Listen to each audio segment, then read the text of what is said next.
All right, Executive Order 99066, Assignment Assistance. Part 1, you are answering this question. Could you imagine where the government rounded up a certain group of Americans and kept them in camps? If not, why not? If so, how would it come about and who might be targeted? Now we are going to watch this video together real quick, and then we will answer the questions for part 2. So let's watch the video. On December 4th, 1941, the Empire of Japan launched an attack on the U.S. naval base at Pearl Harbor. In the following months, hundreds of thousands of Japanese Americans were rounded up and sent to internment camps under suspicion of disloyalty to the United States. But the feelings that paved the road to internment began long before the attack. For more than 80 years, Asian immigrants were viewed as economic threats, spurring various laws that effectively banned them from the country. For those who made it to America, the lingering resentment culminated after Pearl Harbor. Motivated by vocal outcries from politicians and military officials, FDR signed Executive Order 966, empowering the U.S. Army to designate areas from which any or all persons may be excluded. He later formed the War Relocation Authority to establish 10 permanent camps, housing nearly 120,000 Japanese Americans, mostly from the western United States. 2/3 of those interned were native-born American citizens. With only 6 days to dispose of their possessions, residents were forced to sell their belongings and even their homes for small sums of money.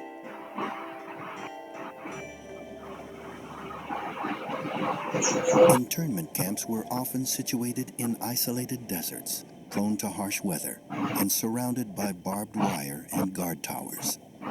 Within the barracks, internees lived in small one-room apartments with little privacy and constant surveillance. They were only given a standard army cot, blankets, and a small heating stove. Despite these difficult living conditions, internees tried to establish a sense of community, creating newspapers, schools, churches, and farms. Even in the face of persecution, young men came forth to join the military. Nearly 33,000 Japanese Americans served during World War II, many of whom became highly decorated for their valor in battle. Yet as the war continued, public opinion worsened against Japanese Americans. Only 35% of the country thought they should be allowed home once the war was over. This sentiment kept the camps open for over 3 years. On December 17, 1944, the government announced that Japanese American evacuees could return to their homes. When they did return, they found their homes looted and their possessions gone. With work almost impossible to come by, many fell homeless and destitute. At the time, the federal government offered no assistance for those attempting to rebuild their lives. It would take over 40 years before President Ronald Reagan signed the Civil Liberties Act of 1988, paying reparations to each victim of internment. No payment can make up for those lost years. So what is most important with this bill has less to do with property than with honor. For here, we admit a wrong. Here we reaffirm our commitment as a nation to equal justice under the law.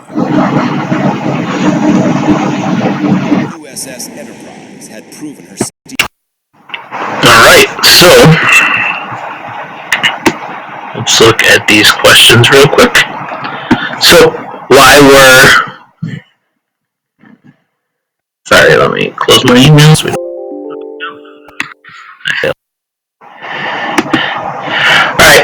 Why were Japanese Americans interned into these camps? Since Japan attacked the United States at Pearl Harbor, the government felt that there was a strong risk of Japanese Americans being potential spies for Japan. Not good. The conditions in these camps, they were cramped, limited supplies, and kind of dirty living conditions. And constantly under surveillance as well. I suppose, had no privacy. Why did Japanese Japanese Americans make the best of the situation while interned in these camps? They went right about living and making the most of the situation. They set up governments inside the camps, they educated their children, they created newspapers, and built as much community as possible in these conditions. Many Japanese Americans still joined the military and fought in World War II as well. What happened to Japanese Americans after they were finally released from these camps and allowed to return home? They came back to find their houses sold, businesses closed, jobs given to somebody else, and had to start over from scratch. So now we're going to review the PowerPoint. PowerPoint's basically one slide. It's pretty repetitive based on what we just watched in the video.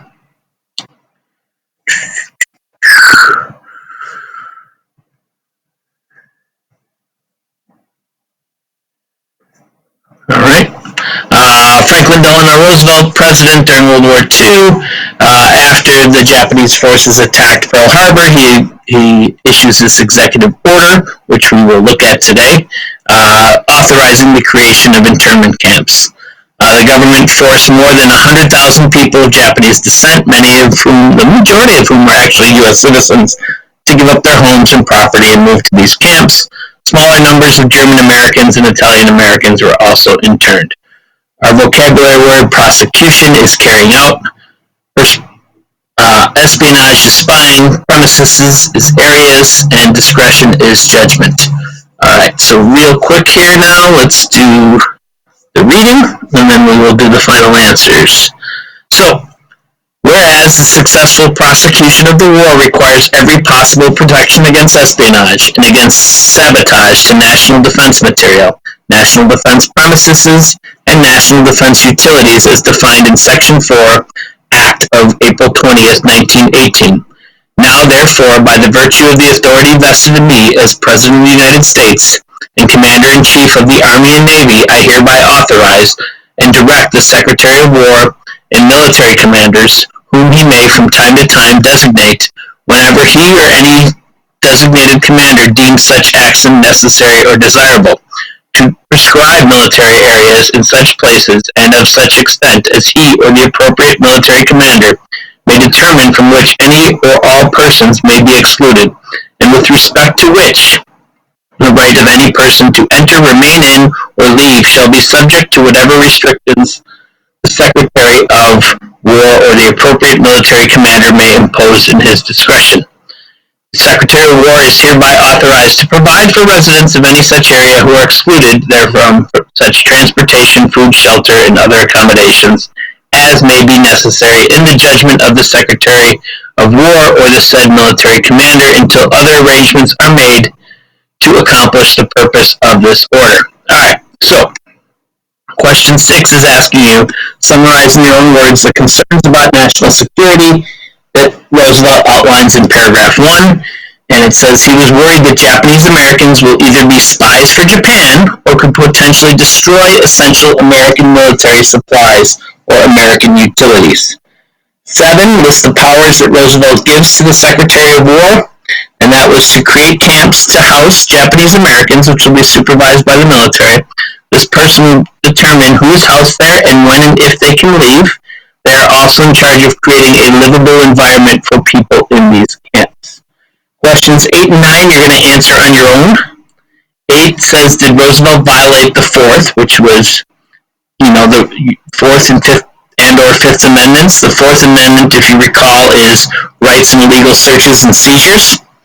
The right to have a warrant if you are arrested.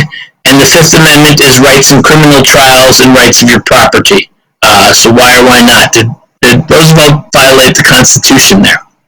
And then number 9 says, do you agree with Roosevelt that national security concerns justified his actions, justified the internment of these Japanese Americans? And then explain why or why not. Hope this helped. Turn in when you're done.